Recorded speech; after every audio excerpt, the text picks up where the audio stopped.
Assalamualaikum semua. Umi doakan semoga semua murid-murid Umi berada di dalam keadaan sihat. Hari ini, kamu bersama saya, Umi Sri Elfi Mardiana, dalam pelajaran fiqh, tajuk Solat Ketika Sakit. Sebelum itu, kita semua sedia maklum bahawa solat itu merupakan satu kewajipan bagi setiap orang Islam. Sehingga kan di dalam Al-Quran, banyak ayat Al-Quran memaklumkan kepada kita bahawa solat itu wajib.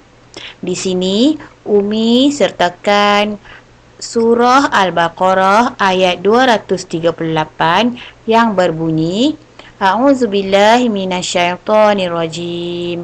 Hafizu 'alas salawati was salatil wusta wa qumu lillahi qanitin. Maksudnya, peliharalah semua solatmu dan peliharalah solat wusta. Berdirilah untuk Allah dalam solatmu dengan khusyuk.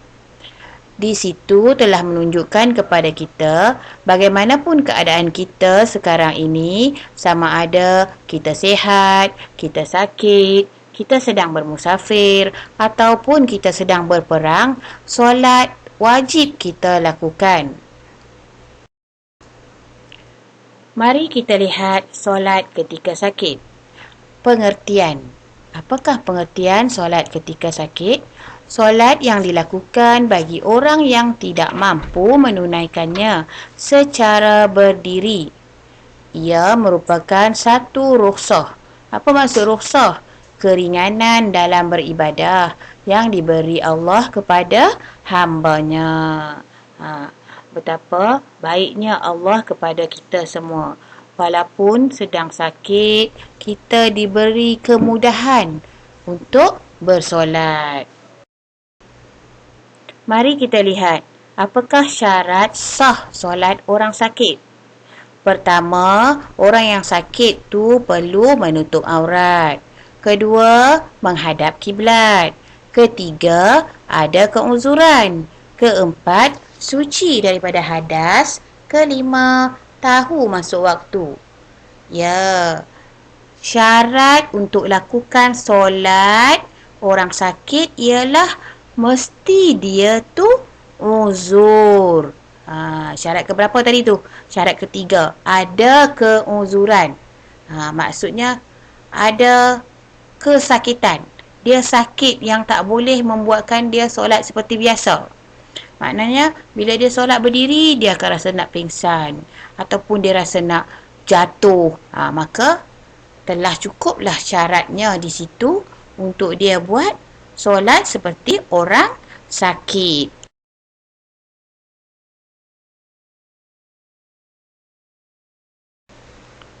Baiklah murid-murid, mari kita lihat cara solat yang pertama.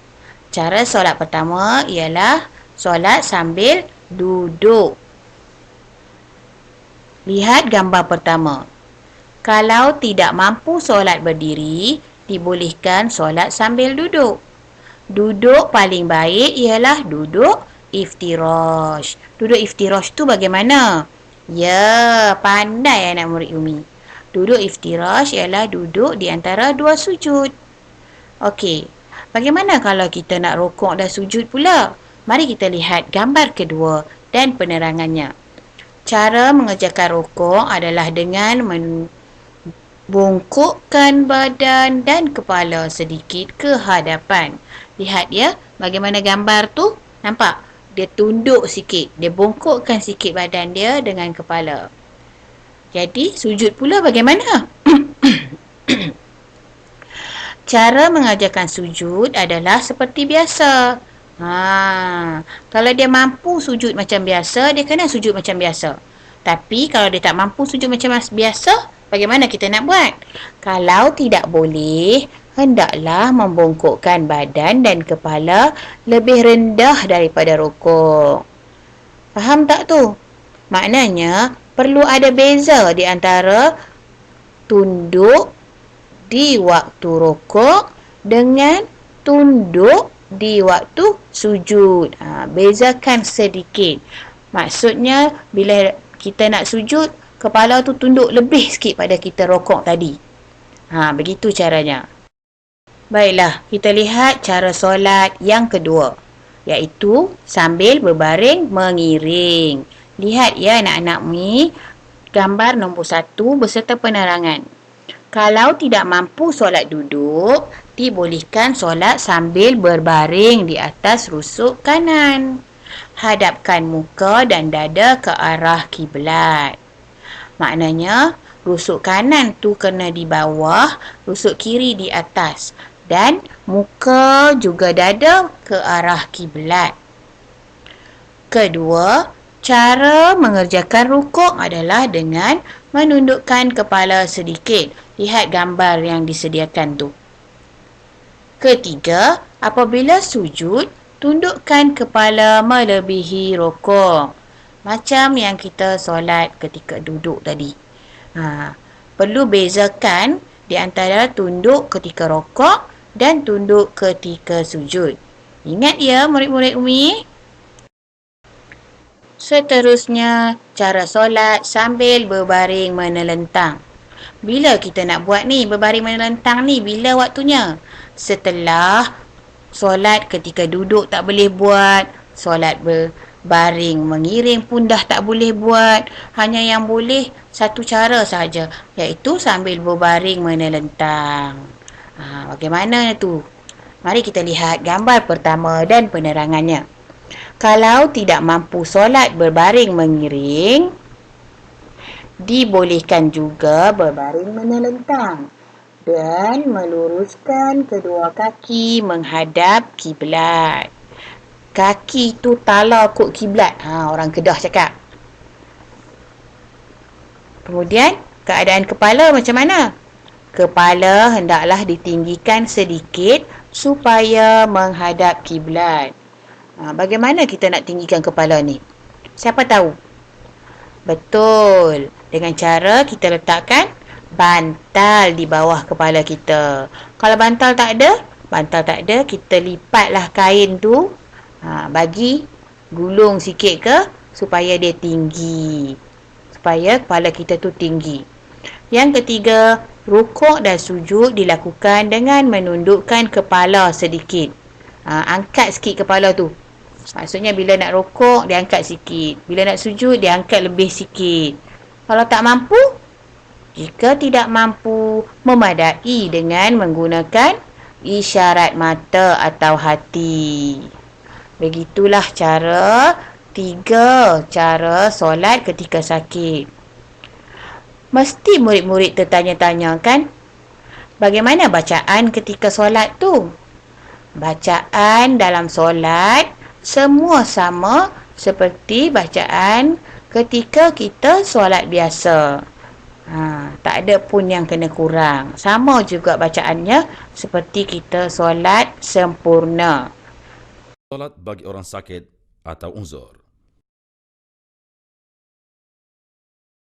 Dari Imran bin Husain radhiyallahu an telah berkata, adalah aku mengidap buasir, maka aku bertanya Rasulullah sallallahu alaihi wasallam dari hal salat. Maka Rasulullah sallallahu alaihi wasallam bersabda, salatlah dalam keadaan berdiri. Maka jika kamu tidak mampu, hendaklah kamu duduk. Jika kamu tidak mampu, maka hendaklah kamu mengiring. Hadis riwayat Al-Bukhari. Solat secara duduk menggunakan kerusi. Ketika duduk di atas kerusi, hendaklah menghadap kiblat. Apabila hendak rukuk, kepala dibongkokkan sedikit. Kemudian, ketika sujud, bongkokkan kepala lebih rendah sedikit berbanding ketika rukuk sambil letakkan tangan di atas lutut.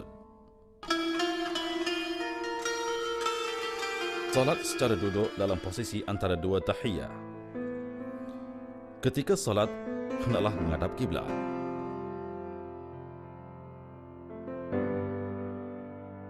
Apabila rukuk, hendaklah membongkokkan sedikit dengan kedua belah tangan diletakkan di atas paha. Manakala ketika sujud, hendaklah sujud seperti biasa.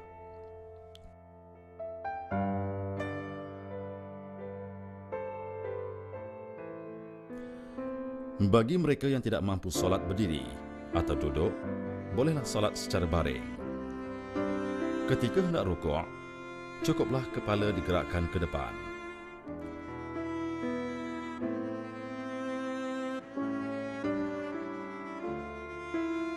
Manakala ketika sujud, kepala hendaklah digerakkan lebih ke depan sedikit.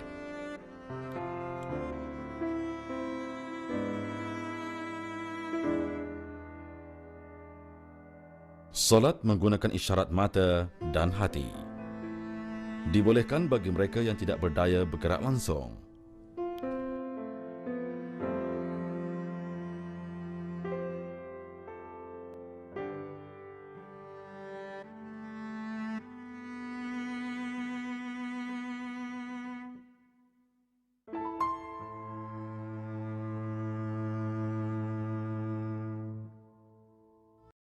Solat bagi orang sakit atau uzur.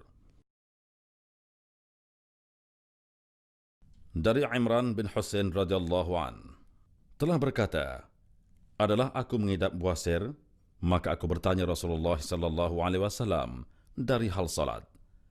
Maka Rasulullah sallallahu alaihi wasallam bersabda, salatlah dalam keadaan berdiri. Maka jika kamu tidak mampu, hendaklah kamu duduk. Jika kamu tidak mampu, maka hendaklah kamu mengiring. Hadis riwayat Al-Bukhari. Solat secara duduk menggunakan kerusi. Ketika duduk di atas kerusi, hendaklah menghadap kiblat.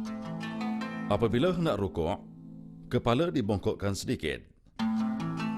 Kemudian, ketika sujud, bongkokkan kepala lebih rendah sedikit berbanding ketika rukuk sambil letakkan tangan di atas lutut.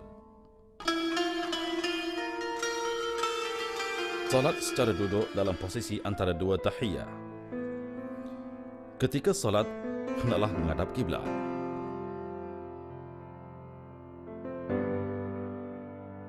Apabila rukuk, hendaklah membongkokkan sedikit dengan kedua belah tangan diletakkan di atas paha. Manakala ketika sujud, hendaklah sujud seperti biasa.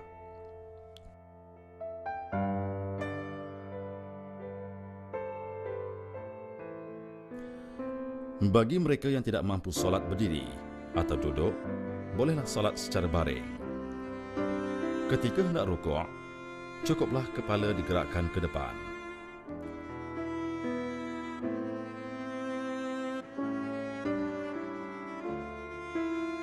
Manakala ketika sujud, kepala hendaklah digerakkan lebih ke depan sedikit.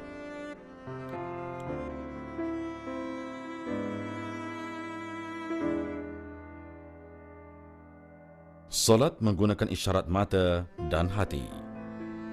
Dibolehkan bagi mereka yang tidak berdaya bergerak langsung.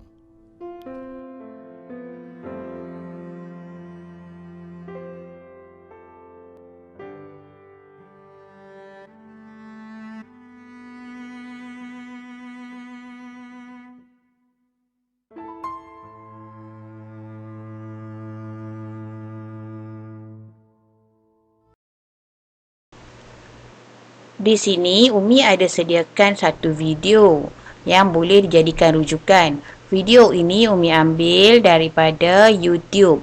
Ada link di situ Umi berikan. Cuba anak-anak lihat kalau video ini boleh menambahkan lagi pengetahuan anak-anak bagaimana cara solat ketika sakit. Saksikan ya. Okey, selesai sudah pelajaran kita hari ini, iaitu solat ketika sakit. Ada berapa cara solat ketika sakit? Ya, betul. Ada 3 cara. Kamu telah perhatikan ketiga-tiga cara tersebut, bukan? Jadi, Umi berikan tugasan untuk hari ini. Apa yang perlu kamu lakukan ialah, pertama, tuliskan nota yang mengandungi pengertian solat ketika sakit. 3 cara solat ketika sakit. Kamu tulis di mana? Di dalam buku latihan dan nota fiqh kamu. Apabila siap latihan tersebut, siap sahaja nota yang kamu lakukan, kamu diminta menghantar nota tersebut ke grup Telegram Fiqh. Setelah itu juga, Umi ada sediakan untuk kamu menjawab latihan yang disediakan melalui live worksheet. Umi harap kamu boleh cuba menjawab live worksheet tersebut dengan baik. Baiklah, selesai sudah PDPR kita pada hari ini. Terima kasih kerana menonton. Semoga anak-anak Umi beroleh ilmu yang berkat dan bermanfaat untuk hari ini. Sekian, terima kasih. Jumpa lagi. Assalamualaikum.